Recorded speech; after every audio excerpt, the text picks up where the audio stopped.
Oi, alunos e alunas, tudo bem? Eu sou a doutora Franlix e vou te ensinar a formação da urina. A nossa urina ela é produzida no sistema renal e na literatura ela é caracterizada como sendo o ultrafiltrado do plasma, ou seja, os nossos rins eles vão filtrar o nosso sangue, gerando dessa forma o produto que é a nossa urina. Porém, a nossa urina, ela não é produzida somente através da filtração dos rins. Nós temos também os processos de reabsorção ocorrendo, a secreção e também a excreção. Na aula de hoje, eu quero te mostrar justamente como que esses processos ocorrem e como que a nossa urina ela é produzida. Vamos começar com uma revisão do nosso sistema renal. Então, os rins, eles estão posicionados na parede posterior do nosso abdômen e eles recebem cerca de 22% do nosso débito cardíaco. Então lembra que lá na nossa aula de circulação eu ensinei para vocês que o nosso coração ele bombeia sangue para o resto do nosso corpo. Aqui eu tô falando especificamente da artéria aorta, que sai lá do nosso ventrículo esquerdo. Então a artéria aorta ela vai descer e ela vai se ramificar nas artérias renais. Então aqui no meu desenho ela está representada em rosa. Então descendo aqui a aorta, ramificando para irrigar cada um dos nossos rins. Esse fluxo de sangue ele vai entrar no rim. Eu vou mostrar para vocês em seguida como que essa artéria ela se ramifica. E nós vamos ter dois caminhos prováveis para que esse sangue, para que esse plasma, ele seja conduzido. Ou ele vai retornar para a circulação, e aí a gente tem a veia renal, as veias renais, saindo dos dois rins, representados aqui em azul, ou vai ser direcionado o produto para o ureter, que em seguida vai conduzir a urina para a nossa bexiga, que ela serve como um reservatório temporário, né, da nossa urina, e depois, através do reflexo da micção, essa urina é conduzida através da nossa uretra para o meio externo. Outra glândula que é importante eu já sinalizar aqui para vocês, quando a gente estudar o sistema endócrino, nós vamos aprender as glândulas suprarrenais. Então, esse nome ele é justamente porque essas duas glândulas se localizam em cima dos nossos rins. Também são conhecidas como sendo glândulas adrenais. Essas glândulas, elas produzem hormônios muito importantes, como por exemplo o cortisol, a aldosterona e também a adrenalina. Bom, aqui então eu fiz um aumento do fluxo de sangue que está entrando no nosso rim, para a gente poder entender como que esse sangue é conduzido, tá, para os néfrons, que são as unidades funcionais dos nossos rins. Então a artéria renal, que está representada aqui no calibre maior, entrando no hilo renal, que é essa estrutura onde eu tenho também a veia renal, eu não coloquei para não ficar muito poluído aqui, não confundir, mas também a gente tem a veia renal, e aqui sendo conduzido a pelve renal para depois o ureter. Bom, a nossa artéria renal, ela vai se ramificar em várias pequenas artérias que vão conduzir esse sangue lá para os nossos néfrons. Então, primeiro a artéria renal vai se ramificar nas artérias interlobares. Essas artérias vão se ramificar em artérias arqueadas e depois vão se ramificar em interlobulares, finalmente se transformando em artéria, arteríola, aferente, que vai ser aquele vasinho que está conduzindo o sangue para o nosso néfron. Então aqui, gente, eu desenhei o quê? A nossa artéria se ramificando, tá bem? Além disso, eu consigo enxergar as pirâmides renais, tá? E aí a pelve renal. Bom, o que eu quero que vocês compreendam aqui? Nós temos lá no nosso rim 1 milhão, mais ou menos, 1,2 milhão, mais ou menos, de néfrons, tá? Cada um desses néfrons vai estar contribuindo para uma fração da nossa urina. A aula de hoje não é para a gente aprender a estrutura do néfron propriamente dita, e sim como que ele vai se comportar para poder produzir a nossa urina. A gente vai ver isso de composição da urina em outra aula. O que eu quero mostrar para vocês? Gente, a arteríola aferente, ou as 1 milhão de arteríolas aferentes, levam o sangue, lembra que isso tudo está acontecendo aqui, tá? Na medula renal, vai chegar na estrutura que a gente conhece como capilares glomerulares. O que acontece aqui? O início da nossa urina, da formação da nossa urina. O primeiro processo, e acredito que vocês já devem em algum momento ter ouvido falar nesse termo, o primeiro processo é a filtração glomerular. O que é a filtração glomerular? É a filtração que acontece no glomérulo, ou seja, nos capilares glomerulares. Quando esse sangue ele é filtrado, e aí a gente pensa aqui justamente como se fosse uma peneira. Eu sempre digo isso em sala de aula. O que uma peneira me mostra, né? Existe uma passagem livre de líquido, de muito plasma, tá?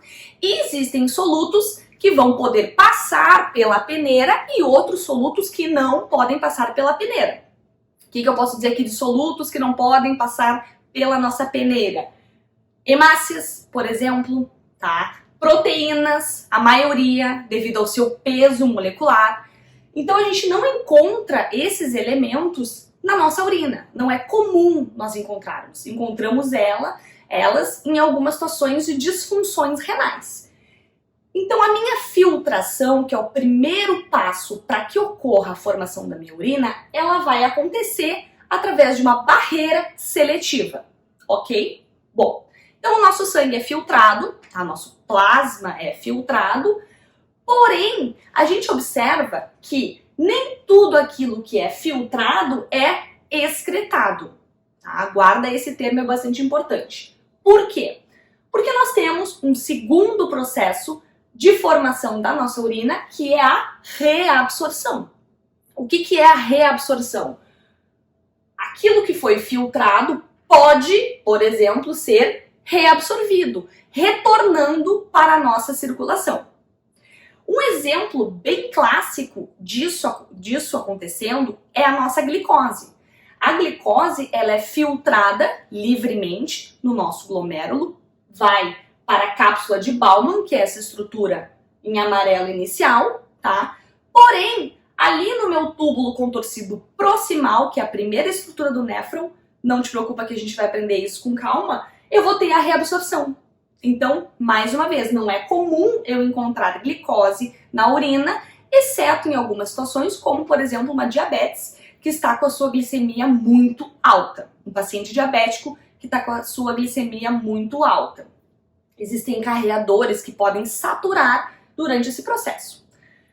Enfim, o que nós podemos pensar? Aconteceu a reabsorção, para onde foi, né, esse soluto? Para os capilares peritubulares. O que são os capilares peritubulares?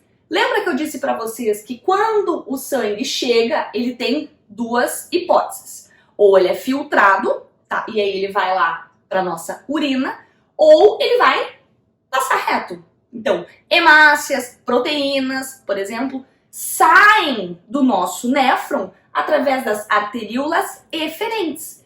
E essas vão se tornar os capilares peritubulares, que vão estar sempre acompanhando a estrutura do néfron. Por quê? Porque ele vai, então, participar do processo de reabsorção, quando eu retiro algo que já foi filtrado e levo para o sangue novamente, ou ainda eu tenho o terceiro processo da formação da nossa urina, que é a secreção. O que é a secreção? A secreção é, por exemplo, algum medicamento, alguma coisa tóxica que esteja no meu sangue, vai ser então secretado para dentro do meu túbulo renal, para dentro do meu néfron. Dessa forma, isso vai ser conduzido para a bexiga, que consequentemente vai ser eliminado, ou seja, vai ser excretado, finalizando o processo, tá, de formação da nossa urina. Uma coisa interessante da gente pensar aqui é o seguinte: Como que esse fluxo ele é sempre unidirecional? Existem forças que garantem que isso ocorra. Por exemplo, a pressão hidrostática aqui no meu glomérulo, ela é muito mais alta do que na cápsula de Bowman. Por isso que a flecha, ela tá daqui para cá. Por isso que eu não tenho retorno de sangue, tá? Por sua vez, por que a reabsorção ela é favorecida? Porque a pressão hidrostática vai estar maior aqui do que nessa região, fazendo com que isso sempre esteja acontecendo, justamente para que a gente possa, então, filtrar literalmente várias e várias vezes ao longo do nosso dia o nosso sangue para poder fazer a formação da nossa urina. Esse é um papel muito importante do nosso sistema renal, embora ele também tenha outros papéis muito importantes, como, por exemplo, o equilíbrio ácido-base. Eu vou ter uma participação importante da secreção de hidrogênio dentro do meu túbulo renal. Também a produção de alguns hormônios, como a eritropoetina. E, muito importante, o equilíbrio hidroeletrolítico do nosso organismo. Muito obrigada e até mais! Gostou dessa aula? Então eu quero te convidar a fazer parte dessa turma e acessar todas as aulas do meu curso. Você vai poder assistir a qualquer momento, quantas vezes quiser. Quero te lembrar que esse é um investimento que visa promover o seu sucesso acadêmico e profissional. Afinal de contas, quem tem domínio e conhecimento verdadeiro sempre tem mais chance de se destacar, seja no mercado de trabalho ou na faculdade. Então, se você quer continuar aprendendo, eu vou te dizer duas coisas que vão te motivar ainda mais.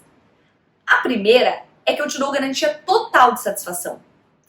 Isso quer dizer que você pode começar a assistir às aulas do meu curso e se você não gostar, eu devolvo o seu dinheiro. Isso mesmo, sem rodeios. Num período de 7 dias, você pode solicitar o reembolso do seu investimento. Agora a segunda é ainda melhor. Presta atenção. Agora e somente agora, você pode ter acesso vitalício ao meu curso e usufruir de todas as novas aulas que eu inserir na plataforma. Gostou? Então aproveita agora essa promoção de lançamento e seja muito bem-vindo ao Netflix. Um beijão e nos vemos em breve.